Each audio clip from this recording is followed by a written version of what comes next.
بسم اللہ الرحمن الرحیم۔ بسم اللہ الرحمن الرحیم۔ پڑوسی کی بیوی سے زنا کرنا۔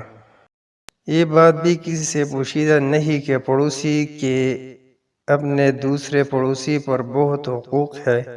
اس کے ساتھ حسن سلوک کے ساتھ پیش آنے کی نبی اقدس صلی اللہ علیہ وسلم نے سخت تاکید فرمائی ہے، جیسا کہ صحیح بخاری و مسلم میں حضرت عبداللہ بن عمر رضی اللہ تعالیٰ عنہ اور ام المؤمنین حضرت عائشہ صدیقہ رضی اللہ عنہا سے روایت ہے، نبی اقدس صلی اللہ علیہ وسلم نے ارشاد فرمایا، جبرائیل علیہ السلام پڑوسی کے متعلق ہمیشہ ہی مجھے وصیت کرتے رہے، یہاں تک کہ میں نے خیال کیا کہ وہ اس کو وارث ہی بنا دیں گے۔ ایک دوسری روایت جو کہ صحیح بخاری و مسلم کی ہے، اس میں ہے کہ رسول اللہ صلی اللہ علیہ وسلم نے فرمایا، اللہ کی قسم مومن نہیں ہے، اللہ کی قسم مومن نہیں ہے۔ سوال کیا گیا، یا رسول اللہ صلی اللہ علیہ وسلم کون مومن نہیں ہے؟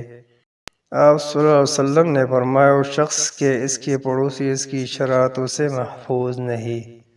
حضرت ابو ہریرہ رضی اللہ عنہ فرماتے ہیں کہ نبی اقدس صلی اللہ علیہ وسلم نے ارشاد فرمایا، جو شخص اللہ تعالیٰ اور آخرت کے دن پر ایمان رکھتا ہے، وہ اپنے پڑوسی کو تکلیف و دکھ نہ دے۔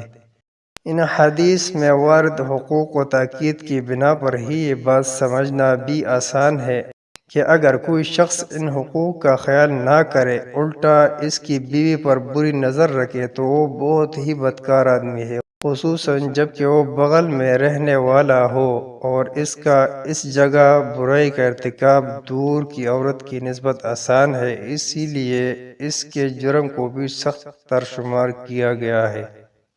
چنانچہ صحیح بخاری و مسلم، ترمذی اور نسائی میں حضرت ابن مسعود رضی اللہ عنہ سے مروی ہے کہ نبی اقدس صلی اللہ علیہ وسلم سے پوچھا گیا، اللہ تعالیٰ کے ہاں سب سے بڑا گناہ کیا ہے؟ آپ صلی اللہ علیہ وسلم نے فرمایا کہ تو اللہ کے لیے شریک قرار دے جبکہ اس نے تجھے پیدا کیا ہے۔